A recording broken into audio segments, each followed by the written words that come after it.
We're about to close out the book of Esther with chapters 7 through 10. So I hope you are ready for the conclusion and the things that we learned. Thanks for joining. So the fate of the Jewish people is still undecided, and it won't be reconciled until chapter 9. But as Haman falls, they start to see a reversal starting to happen. And there are 3 events that support that. The first one, it happened in chapter 3, verses 8 through 15, where Haman initiated that conversation with the king to get what he wanted. He said that there was a certain people, within the kingdom that shouldn't be there. The second event is from chapter 6, verses 4 through 11, where the king initiated the conversation about Mordecai, that Haman did not know who he was talking about, and that kind of diverted Haman off of his plan. And the third incident or event is chapter 7, here in chapter 7, verses 1 through 10, where Haman is excluded from the conversation altogether, and his purpose is going to be turned against him. His plot is going to be revealed. When they arrived at Esther's palace apartment, still neither the king nor Haman knew that Esther was Jewish. Haman was still a little bit rattled from the things he'd gone through in chapter 6, but he managed to pull himself together so that he could be able to enjoy the banquet. Had he known who she really was, at this point, he probably would have run for his life or just fell on his face and begged for mercy. Remember, he'd already been warned by his advisors that he wasn't going to win. But again, pride. Pride will get us every time. Proverbs 16:5 reads, "The Lord detests all the proud of heart. Be sure of this, they will not go unpunished." God's own patience led Haman to thinking that he was safe and that he was going to get away with what he was trying to do. So we know that this banquet is a setup for Haman's downfall. So they're at the banquet, Haman and the king are at the feast of wine and they're drinking, and the king asks Esther, he actually calls her Queen Esther, "What is your request and what is your petition?" So there's 2 things. So she answers with 2 things. She says, "If I have found favor and if it pleases the king," which is the phrases that she uses before. This put things in terms of what's going to benefit the king. So she's very smart on that part, very good psychology on her part. So her petition is her life, and her request is the lives of her people. And she is on the verge of revealing that she's Jewish. The king may be more apt to save, the life of his wife because of, how he feels about her, and he's selfish. The loss of his wife would affect him way more than an entire, group of his subjects that he didn't even care enough about to ask. Because remember, he granted a decree to have a whole, race of people wiped out without asking any questions. But she's still in danger. So here she says, "We have been sold to be destroyed, killed, and annihilated," which are the exact words of the decree. So she goes on to say that if we were only sold, that would be okay. It wouldn't be worth wasting the king's time. But you're talking about wiping out an entire race of people. That's a totally different story. So at this point, the king is totally caught off guard. He's astonished. He's like, okay, what is happening here? He hasn't put 2 and 2 together because remember, he's not very smart. He doesn't realize that he's inadvertently put his queen's life in danger being complacent. Mordecai, who honored, was the Jew that saved his life. So he has no idea what's going on, which is proof of his laziness and incompetence as king, which is coming back to haunt him. He's still not realizing this, Haman, and it's still not explicitly stated that she's Jewish. So in an absolute monarchy, the king is looked upon as a god. He can do no wrong, but he's always looking for a scapegoat to blame for his, idiot decisions. But who is guilty though? Ultimately, is it the king or is it Haman? So the king is looking for somebody to punish. So he's hit with 2 surprises. The first one is Esther is Jew, and his number 1 guy plotted this whole thing, but he doesn't realize that Esther is Jew because he still hasn't asked any questions. It is noteworthy to mention that the king didn't know that Haman is also just finding out who Esther really is. I can imagine Haman sitting there choking on his wine.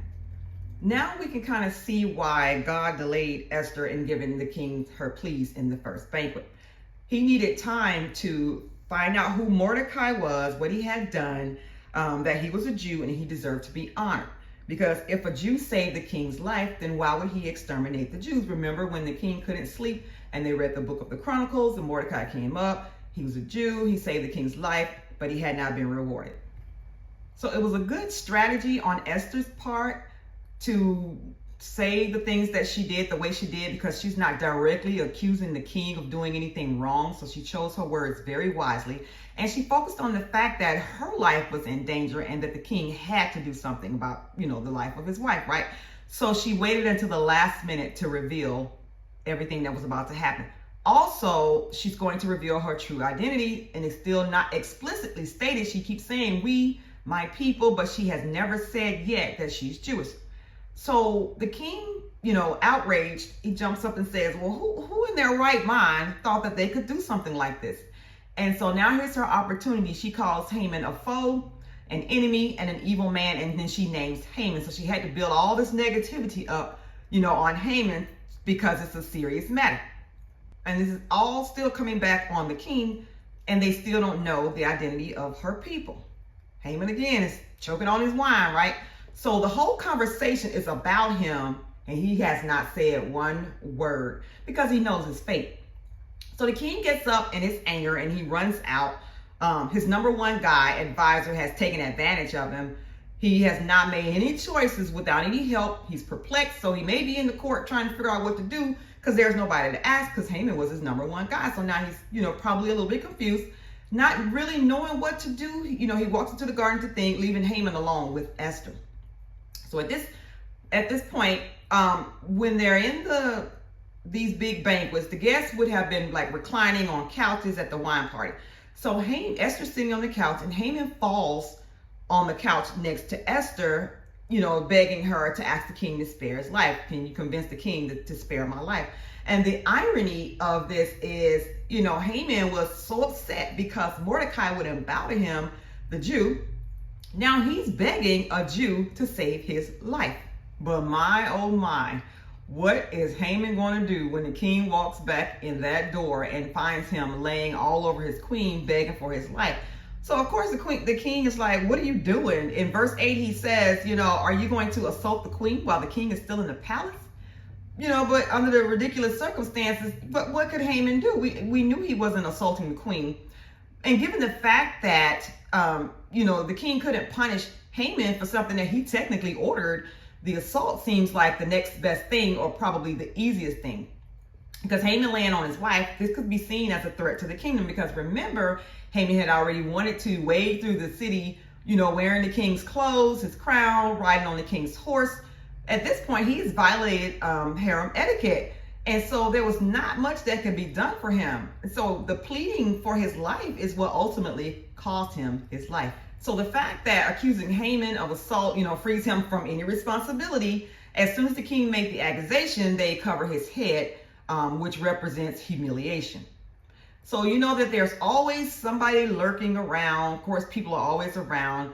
And the king did not make a choice again. It was suggested to him once again. So there's a eunuch, Harbona. He revealed to the king that, hey, Haman had this gallows built in his yard. And, it could be seen from all across the city. And it was for Mordecai who saved the king, right? So a quick note is that the king still doesn't know that Esther and Mordecai are related.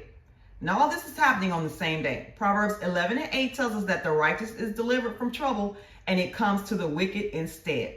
Paul warns us that do not be deceived. God cannot be mocked. A man will reap what he sows in Galatians 6:7.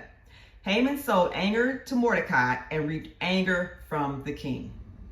So Haman gets hanged on the gallows, impaled on that stake in his own front yard in front of his family, in front of his advisors. And remember, it's high enough where everybody in the city can see it. The king's anger subsides and he, comes back to himself. All that wealth and glory that Haman had couldn't rescue him, and he couldn't even take it with him. As we head into chapter 8, Haman is dead, but there's still the issue of that edict that he had written to wipe the Jews out. So unless something or somebody intervenes within the next 9 months, they're still in danger of being eradicated. So there's about 15 million Jews amongst 100 million Persians in the empire. So the odds are definitely kind of stacked against them, but we know that God plus one is always the majority. So we're about to see some of those God moments come to head in the next couple of chapters. Remember that God sent Esther and Mordecai there for such a time as this, and they are ready to act. According to ancient historians, when a traitor is executed, his property is seized, And in this case, Haman's property is sieged and the king gives it to Esther. Now this could be because he's trying to atone for all the foolish decisions that he's made to get us to this point in the first place, right? So she gives it to Mordecai to manage. And now she has to bring Mordecai before the king. So Haman's death has given her the cause to introduce Mordecai to the king, and this is the first time that they are meeting. Mordecai's value to the king has already been established. Remember back in the Chronicles where he saved the king's life and the king honored him. So, Mordecai's kind of good in the sight of the king. Now Esther has to explain who they are to each other in order to explain why he is even there. The king makes him prime minister and he gives Mordecai his signet ring. Now remember that ring gives you the authority to act on the king's behalf. Mordecai now has the same position that Haman had. So everything that Haman had received from the king is now been given to Mordecai as gifts. So there's a little bit of reversal of power. But there's still this pressing issue that the king has not acknowledged. And so now Esther needs to speak up and, and do something. Because the king is not perceptive. The Jews are still in danger. So she uses her phrases, if this thing seems right before the king, if I find his approval, if I have found favor, if I am good in his eyes, because she's still trying to make that emotional appeal, make it personal enough that, he has to do something because he doesn't want to cause his queen, personal pain. But he's already given her the house of Haman. So what more could she possibly want? Problem is still not solved. The decree still exists. So he allows her and Mordecai to write a counter decree, because remember, previously written decrees cannot be undone, which brings up a point, because if he is king of his own kingdom, why can't he do what he wants to do? But I digress. So now the decree is being written and they can defend themselves against all attacks. So again, another little piece of reversal of power. So it's sent to all the provinces and all their languages and dialect, and their speedy, mail system. But Haman's words were to destroy, kill, and annihilate women and children. So they have to hurry to get this message out before the original day of the decree, because it's going to be just, they're going to have just about 8 months to get ready for this. All right, y'all, you've hung in there with me all the way to chapters 9 and 10. We're about to get the resolution to the whole story. Seek the peace of the city where I have caused you to be carried away captive. That is the instructions that God gave the Jews in Jeremiah 29 and 7. And for the most part, they have obeyed the laws of wherever city they were in. But we got to remember that it wasn't the Jews who declared war against the Gentiles. It's the Gentiles who have now declared war against the Jews. The people that hated the Jews had hoped to gain victory over them, but in the very first verse of chapter 9, it declares the tables were turned and the Jews got the upper hand over those that hated them. Chapter 9 opens on the 13th day of Adar. The Jewish men are armed and ready to defend themselves and their families, and where the enemy thought that they were going to overpower the Jews, the opposite is about to happen. Now, we know that in order for evil to flourish, there have to be people who are persuaded by its destructive charms. And although Mordecai and Esther have worked tirelessly to address the evil that's been initiated by Haman, they had no idea about the magnitude of the anti-Jewish sentiment that they are about to encounter. The Jews have had about 8 to 9 months to prepare themselves for this attack. During these past 8 to 9 months, they've built up this newfound confidence. This newfound confidence has evoked fear amongst their enemies. And we know that the fear of God protects those who fear God and believe his promises. We know that the Jews know who God is because they're his chosen people. But there's another aspect to this fear, and that's due to Mordecai's rising fame within the kingdom. So much so that the administration has decided to help the Jews defend themselves against the Persians. So you got the princes, the deputies, governors, officers of the king have all joined forces with Mordecai to defend the Jews. God has given Mordecai this high position and he's developed this great reputation, and he's used this authority to do the will of God. So Persians who attack the Jews are actually siding with Haman, the Amalekite, which makes them enemies of God. And so in slaying those who are attacking them, the Jews are only doing what King Saul had refused to do in 1 Samuel 15. So these two decrees are in full effect. You have Persians attacking Jews, and the Jews are defending themselves against the Persians.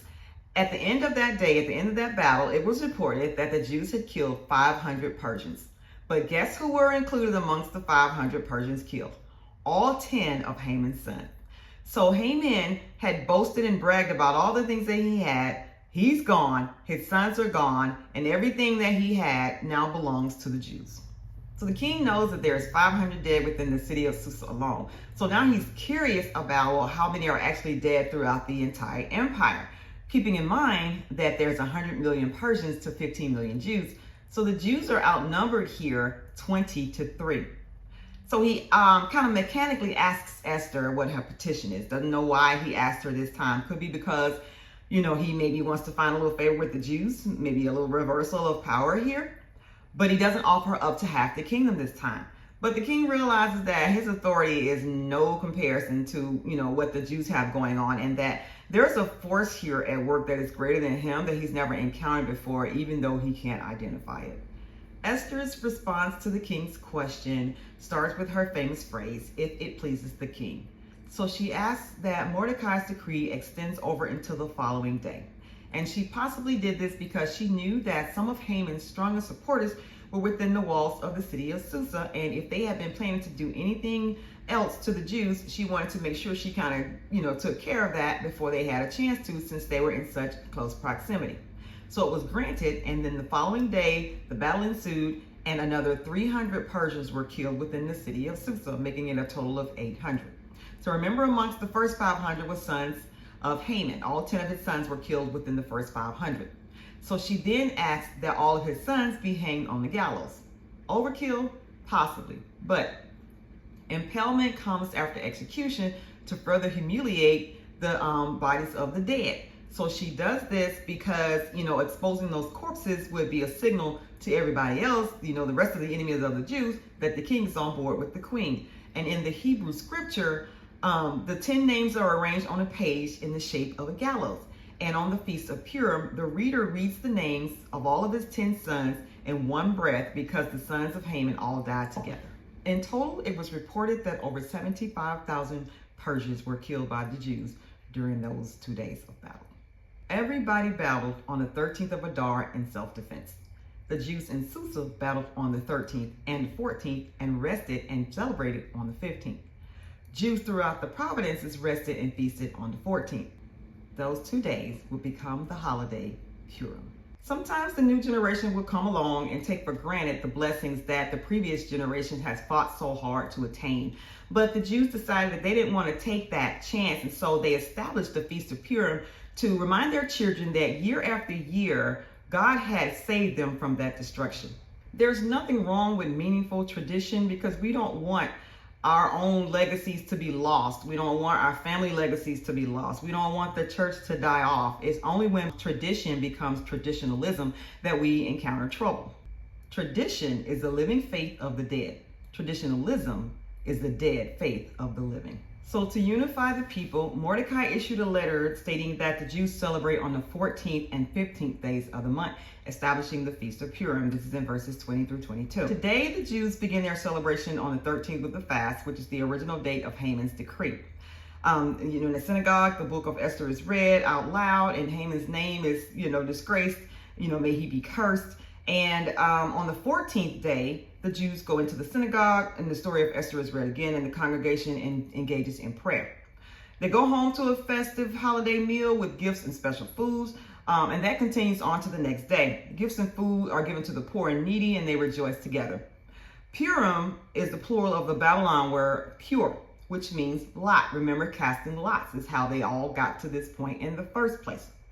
Haman's casting of lots to determine the day when the Jews would be destroyed. And that was in chapter 9, verses 24, and then chapter 3, verse 7. So they celebrated from generation to generation, and that is established in verses 26 through 28, emphasizing on the teaching of the children the meaning of Purim so that the message of the feast would not be lost in future generations. Mordecai sends the letter of instruction to the Jews in the entire empire, and then Esther also joined Mordecai in a second letter, further establishing the holiday. Too often, God's people defeat the enemy and then celebrate the victory by fighting amongst ourselves. Second, the letter is described as words of peace and truth, and that's in verse 30, suggesting that there was a division among the Jews that needed to be healed. That was Esther's letter. An annual feast recorded in these two official letters, written in a journal, ultimately included in the Old Testament scriptures. In chapter 10, as we close out the book of Esther, verses 1 through 3, we see that as prime minister, Mordecai used his office to serve the king and to help his people. He didn't lose his roots. He didn't forget his roots. A lot of times we get in high positions and we forget where we come from. But Mordecai wasn't that kind of man. During his tenure as prime minister of Persia, there was peace in the kingdom. People were free to work, earn money, and prosper. And the prosperity of the Jews increased the prosperity of the entire empire in general. The exciting drama of the Book of Esther is now over, but God preserved the Jewish nation so that today we could have a Savior. So that concludes our journey through the Book of Esther. So now you ask, well, what did you learn? Well, let me tell you. Number 1, God's providence. While God is not directly mentioned in the Book of Esther, we absolutely see his hand at work behind the scenes, orchestrating the circumstances to make sure his will is accomplished. Number 2, you gotta have courage in the face of fear. It took a lot of courage for Esther to go to the king, risking her own life on behalf of her people. Her willingness and her boldness to do such a thing teaches us that it requires a lot of courage to step into the unknown. Number 3, God uses ordinary people. Esther was an ordinary Jewish girl that God had put in a place of influence for a purpose. This teaches us that he can use anybody, regardless of your status, your background, your wealth, your education. He will use you, he will use me to fulfill his will. Number 4, the power of praying and fasting. Mordecai, Esther, and the Jews all prayed and fasted before taking any action. This teaches us the importance of seeking God's guidance through prayer before making any kind of important life decisions. Number 5, standing up for what is right. Esther took a stand against the possible genocide of her people, showing us how important it is that we speak up in defense of any type of injustices, even though it could cost us personal sacrifices. Number 6, seeking the influence of wise counsel.